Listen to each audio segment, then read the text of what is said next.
se eu entendi então, direitinho aqui. Então, você está explicando para a gente que, então, Gênesis fala com clareza que esses seres alienígenas que vieram de fora, então, os Benai Elohim, Aham. vieram para cá e se hibridizaram com seres humanos e Isso. começaram a gerar experimentos genéticos bizarros de todos os tipos. Estão Isso. gerando lá o metade boi, que é o centauro, metade humana, as sereias. Começou Qualquer coisa que você imagine. coisas bizarras aconteceram porque, como você mesmo disse, nos livros de Gênesis está escrito lá que eles fizeram experimentos genéticos em todos os seres que habitavam a Terra. Então, humanos e animais. Corromperam todas as criaturas planetárias. Cruzando, inclusive, humanos com animais. E também cruzando humanos com esses seres alienígenas extraterrestres que geraram foi tão os gigantes. horroroso que a solução foi um dilúvio. Foi o dilúvio. E que não foi só na Mesopotâmia, foi no mundo inteiro. Mais de 1.500 culturas da Terra contam a mesmíssima história do Gênesis sobre o dilúvio. É corroboração, é validação Que loucura, antropológica demais para a gente não levar a sério. O cara tem que estar com uma indisposição total para não levar isso a sério. Então, aquela coisa porque tem muito filme de Hollywood que tem aquele laboratório, aí tem um botão que o cientista aperta e pega fogo em tudo. Então, o que acontece? Então, o experimento genético alienígena chegou num nível tão absurdo que foi necessário um reset planetário. Então, essa é muito louco isso, hein? Que na perspectiva bíblica com Noé, sua família de 8 pessoas e seus filhos, Sem, Cão e Jafé. E a história bíblica se concentra num dos filhos de Noé, que é Sem. É daí que vem a linhagem semítica. Por isso, os livros de Gênesis, logo depois do dilúvio, que termina na narrativa de páginas do Gênesis, no capítulo 7 para o capítulo 8, aí, logo depois, apesar disso tudo, a humanidade continua muito doida. Aí vem a Torre de Babel, aquela divisão das línguas, a divisão geodésica da Terra, e em seguida vem Abraão, que nasce lá na Mesopotâmia, no meio da epopeia de Gilgamesh, que conta a mesmíssima história de Noé, na Mesopotâmia. Que tem a história dos Anunnakis, que é um outro nome para os Benai Elohim, para os vigilantes. Para os Nefelim, são os gigantes, os Anunnakis são os gigantes. Aí fica todo mundo dizendo que eles vieram para fazerem coisas boazinhas. Há muito romanticismo entre nós, não foi assim. Os caras vieram para dominação mesmo, para tomar conta do negócio, para controlar e serem adorados. Eles queriam adoração, veneração. Como hoje em dia, por exemplo, a Esfinge, que era da idade das pirâmides lá no Egito, hoje em dia ela está redatada para mais de 12 mil anos de idade. Porque a erosão da esfinge não foi feita por areia, nem por tempestade de areia. Hoje em dia se sabe que foi por água. Por água, é isso mesmo. Ela ficou embaixo d'água. Aquelas pirâmides todas estiveram embaixo d'água. Que loucura. O mundo todo esteve embaixo d'água.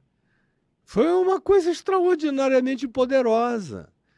E não durou tanto tempo assim.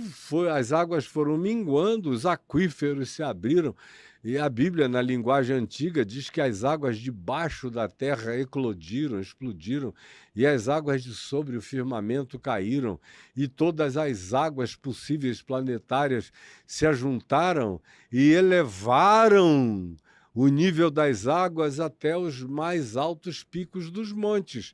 Mas 40 dias e 40 noites depois, Noé já encontrou o primeiro pouso dele no Monte Ararat, lá na Turquia, onde eu gosto de gravar. Eu já gravei até um documentário do Gênesis ao Apocalipse, começando no Monte Ararat e terminando na ilha de Patmos, onde o Apocalipse foi dado ao apóstolo João. Não, mas você já fala desse documentário. Só queria complementar a história aqui, então, de Noé, porque agora tudo fez muito sentido para mim. Pelo menos, vamos ver se é isso que eu entendi. O fato de Noé ter salvo os animais, justamente o que ele fez, ele estava salvando os animais que não passaram por esse processo de hibridização. Isso. Então seriam os animais, digamos, puros ainda, antes dessa chegada desses alienígenas geneticistas com essa alteração que fez essas abominações. Então, a ideia, o que era, então, do dilúvio? Era salvar os animais puros, que não foram alterados geneticamente, com os casaizinhos lá, para que eles pudessem repopular a Terra, eliminar as aberrações híbridas e dar uma nova chance para a humanidade. Agora, é isso a história? Só que esse Noé do Gênesis tem o seu recíproco em todos os outros povos da Terra. Porque não dava para botar naquela arca a quantidade de animais que precisavam ser preservados. Alguns foram salvos em arcas, outros não. Houve outras salvações para seres que não tinham sido hibridizados, com animais que não tinham sido hibridizados, de outros modos. Como, por exemplo, você vai à Turquia e debaixo da terra você encontra civilizações a 80, 100 metros de profundidade. Eu vi isso daí. 100 metros de profundidade, onde dava para viver de 20 a 30 mil pessoas, que também se salvaram ali. Só que a narrativa do livro de Gênesis se concentra no processo e na linhagem semítica da história. Não tem essa pretensão de acurácia universal, até porque não poderia ter, não dava para ter. Ela descreve o que é possível descrever. Agora, o que ela nos oferece é uma maquete mais do que razoável para, nos dias de hoje, com todo o conhecimento científico, arqueológico, antropológico e de geologia arqueológica que a gente tem, e de arqueologia subaquática que a gente tem, a gente ir vendo isso. O Mar do Japão. Estão descobrindo estruturas antiquíssimas, milenares, pré-diluvianas embaixo d'água. O Mediterrâneo está cheio de estruturas pré-diluvianas.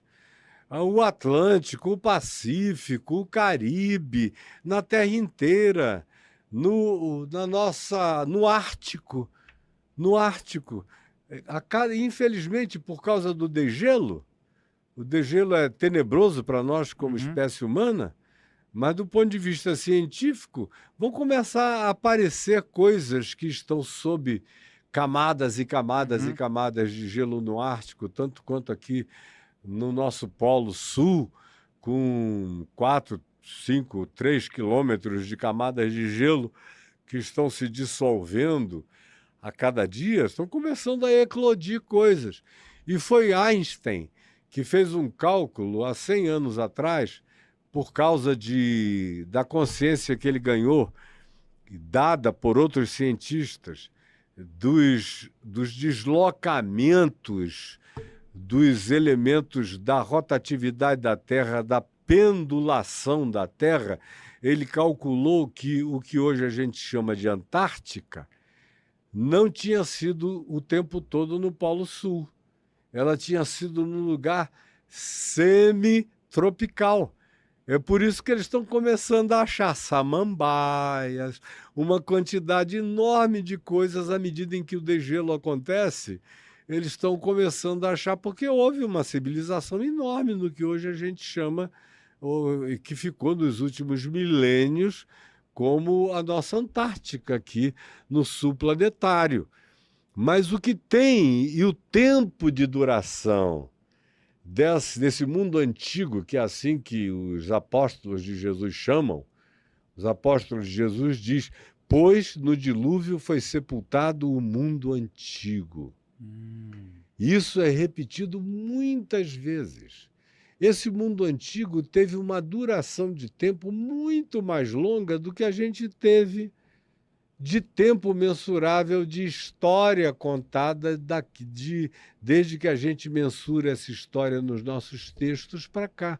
O que aconteceu antes foi muito mais longínquo e distante em duração de tempo do que a gente tem da história narrativa que está acessível a nós nos nossos livros, que é algo relativamente curto, de 6.000 anos para cá.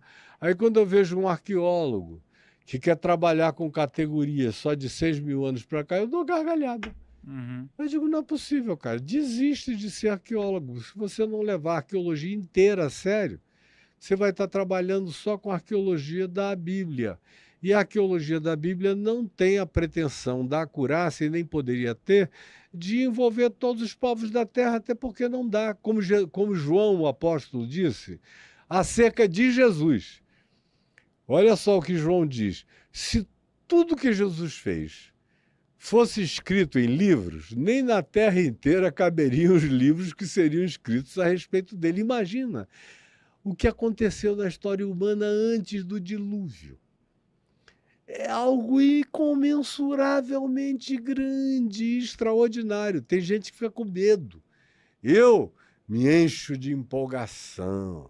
Para mim, tudo isso só dilata a minha cosmovisão, a minha alegria e a minha esperança na volta do Filho do Homem, vindo com a expressão com as nuvens do céu em poder, em grande glória, em clangor de trombetas, com todas as criaturas, os anjos, os seres multidimensionais, pluridimensionais, multiversicos, vindo com ele, com essa glória, e estabelecendo aqui o novo céu e a nova terra, que, do contrário, nenhuma ONU, nenhum tratado, nenhuma COP, nem a COP 1000 vai conseguir realizar entre nós, porque a gente não deixa.